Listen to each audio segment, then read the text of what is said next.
Tea ಹಿಡಿಯೋದು ಹೇಗೆ ಅಂತ ತೋರಿಸಿ.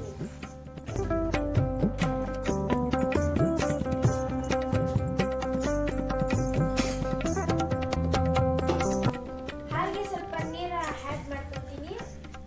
ಇದು ಸ್ವಲ್ಪ ಚೆನ್ನಾಗಿ ಕಾಯಬೇಕು ಹಾಲು. ಆಮೇಲೆ ಟೀ ಸೊಪ್ಪು ಸಕ್ಕರೆ ಎಲ್ಲ ಹಾಕ್ಕೊಂಡು ಆಮೇಲೆ ಮಾಡ್ಕೊಂಡು ಅದು ತೋರಿಸಿದ್ದೇನೆ ಸೇವ್ ಮಾಡೋದು. ನೋಡಿ ಇವಾಗ ಸ್ಟವ್ ಮೇಲೆ ಹಾಲು ಇಕ್ಕಿದ್ದೀನಿ. ಸ್ವಲ್ಪ ಚೆನ್ನಾಗಿ ಕುದೀಲಿ. ನೋಡಿ ಇವಾಗ ಹಾಲು ಕುದೀತಾ ಇದೆ. ಇವಾಗ ಸ್ವಲ್ಪ ಟೀ ಸೊಪ್ಪು ಹಾಕ್ಕೊಳ್ಳೋಣ.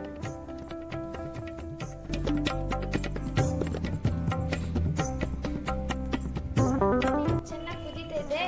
ಚೆನ್ನಾಗಿ ಕುದಿದಾದ್ಮೇಲೆ ಕಲರ್ ಬಂದ್ಮೇಲೆ ಸಕ್ಕರೆ ಹಾಕೊಳ್ಳೋಣ. ನಾನು ಬೆಳಿಗ್ಗೆ ಸಾಯಂಕಾಲ ಟೀ ಇಡ್ತಾ ಇದ್ದೀನಿ. ಹಸುನಲ್ಲಿ ಹಾಲು ಕರೆದು ಬೆಳಿಗ್ಗೆ ಸಾಯಂಕಾಲ ನಾನೇ ಟೀ ಹಿಡಿಯೋದು. ಮನೆಯಲ್ಲಿ ಯಾರಾದರೂ ರಿಲೇಷನ್ಸ್ ಬರ್ತಾರಲ್ಲ, ರಿಲೇಷನ್ಸು ಫ್ರೆಂಡ್ಸು ಯಾರಾದರೂ ಮನೆಗೆ ಬಂದರೆ ನಾನೇ ಟೀ ಹಿಡ್ಕೊಡ್ತೀನಿ. ಅವರೆಲ್ಲ ತುಂಬ ಚೆನ್ನಾಗಿ ಹಿಡಿತೀಯಮ್ಮ ಅಂತ ಹೇಳ್ತಾರೆ. ಅದ್ರಿಗೆ ನಾನು ಇದ್ರ ಬಗ್ಗೆನೂ ವಿಡಿಯೋ ಮಾಡಿ ತೋರಿಸೋಣ ನಿಮಗೆ ಅಂತ ವಿಡಿಯೋ ಮಾಡ್ತಿದ್ದೀನಿ ಫ್ರೆಂಡ್ಸ್. ಇವಾಗ ಕುದೀತಾ ಇರೋಣ.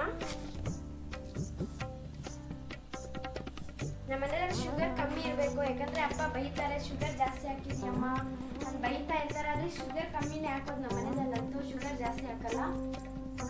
ಈಗ ಸ್ವಲ್ಪ ಚೆನ್ನಾಗಿ ಕುದೀಲಿ. ಆಮೇಲೆ ಟೀ ಟೇಸ್ಟ್ ನೋಡಿ ನಿಮ್ಗೆ ಹೇಳ್ತೀನಿ ಹೇಗಿರುತ್ತೆ ಅಂತ. ಇದು ನೀವು ಒಂದ್ಸತಿ ಟ್ರೈ ಮಾಡಿ ನೋಡಿ ಫ್ರೆಂಡ್ಸ್. ಈ ಕಾಲದಲ್ಲಿ ಯಾರು ಶ್ರೀಮಂತರು ಟೀ ಹಿಡಿಯಲ್ಲ, ಯಾಕಂದರೆ ಕೆಲಸದವ್ರು ಬರ್ತಾ ಇರ್ತಾರಲ್ಲ, ಅವ್ರ ಕೈಯಲ್ಲಿ ಹಿಡಿಸ್ಕೊಂಡು ಕುಡಿತಾರೆ. ಅದ್ರಿಗೆ ನಾನು ಈ ವಿಡಿಯೋ ಮಾಡಿದ್ದೀನಿ. ನೀವು ಇಷ್ಟ ಆದರೆ ಪ್ಲೀಸ್ ಲೈಕ್ ಮಾಡಿ ವಿಡಿಯೋಗೆ. ಟೀ ಹಿಡಿಯೋದು ಕೂಡ ಬಂದಿಲ್ಲ ಅಂದರೆ ಹೇಗೆ ಫ್ರೆಂಡ್ಸ್? ಇನ್ನು ಊಟ ಅವರೆಲ್ಲ ಮಾಡೋದು ನಿಜಾನ? ಟೀ ಅಂತ ಇವಾಗ ಊಟ ಮಾಡೋದು ಕಷ್ಟ ಇರ್ಬೋದು. ಟೀ ಅಂದರೆ ತುಂಬ ಈಸಿ. ಏನು ನೀರಿಗೆ ಬಿಟ್ಟು ಹಾಲಿಗೆ ಬಿಟ್ಟು ಟೀ ಸೊಪ್ಪು ಹಾಕಿ ಸಕ್ಕರೆ ಅಂದರೆ ಇಷ್ಟೇ ಟೀ. ಅದು ಚೆನ್ನಾಗಿ ಕುದಿದ್ರೆ ಇಷ್ಟೇ ಟೀ ಕುಡಿಯೋದು. ಇನ್ನು ಅದನ್ನು ಸೋರಿಸ್ಕೊಂಡು ಗ್ಲಾಸ್ನಲ್ಲಿ ಕುಟ್ಬಿಟ್ಟು ಟೇಸ್ಟ್ ಹೇಗಿದೆ ಅಂತ ನಿಮ್ಗೆ ತೋರಿಸ್ತೀನಿ ನಾನು.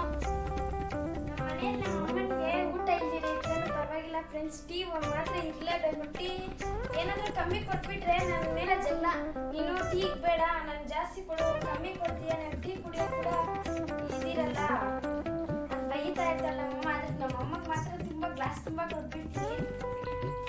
ನಮ್ಮಮ್ಮ ಕೈದಲ್ಲಿ ಟೀ ಕುಡಿತಾಳೆ, ಊಟ ಅಂತೂ ತಿನ್ನೋದಂತೂ ಇಲ್ಲ, ಟೀ ಆದರೂ ಕುಡಿತಾ ಇರ್ತಾಳೆ. ಆದರೆ ನಮ್ಮಮ್ಮಗೆ ಒಂಥರ ಥರ ಆಗ್ಬಿಡ್ತಾಳೆ. ನೋಡಿ ಫ್ರೆಂಡ್ಸ್, ನನ್ನ ಗ್ಲಾಸ್ ತಂದೆಗೆ ನನ್ನ ಗ್ಲಾಸ್ ಯಾರಾದರೂ ಮುಟ್ಟಿದ್ರೆ ನಾನು ಸುಮ್ಮನೆ ಇರಲ್ಲ. ಯಾಕಂದ್ರೆ ನನ್ನ ಗ್ಲಾಸು ನನ್ನ ತಟ್ಟೆ ಯಾರು ಏನು ಮುಟ್ಬಾರ್ದು. ಮುಟ್ಟಿದಾರೆ ಅಂದರೆ ಅವ್ರು ಅವತ್ತಿಗೆ ಏನು ಮೂಡಿದೆ ಅಂತ ಅವ್ರ ಲೆಕ್ಕ. ಅದ್ರಿಗೆ ನನ್ನ ಗ್ಲಾಸ್ ಇದ್ರೆ ನಾನು ಯಾರಿಗೂ ಕೊಡೋದಿಲ್ಲ. ನನ್ನ ತಮ್ಮ ಇದ್ದಾನೆ, ಅವ್ರಿಗೂ ಕೊಡೋದಿಲ್ಲ. ನಾನಿದ್ರೆ ಕೇಳಿದ್ರೆ ಒಂದ್ಸತಿ ಕೊಡ್ತೀನಿ ಅಷ್ಟೇ, ಜಾಸ್ತಿ ಟೈಮ್ ನಾನು ಕೊಡಲ್ಲ. ಯಾಕಂದರೆ ನನ್ನ ಫೇವ್ರೆಟ್ ಗ್ಲಾಸ್ ಇದು. ಚೆನ್ನಾಗಿದೆ ಫ್ರೆಂಡ್ಸ್ ಟೀ. ನೀವು ಕೂಡ ಇದೇ ಥರ ಟ್ರೈ ಮಾಡಿ, ತುಂಬ ಚೆನ್ನಾಗಿದೆ ಟೀ.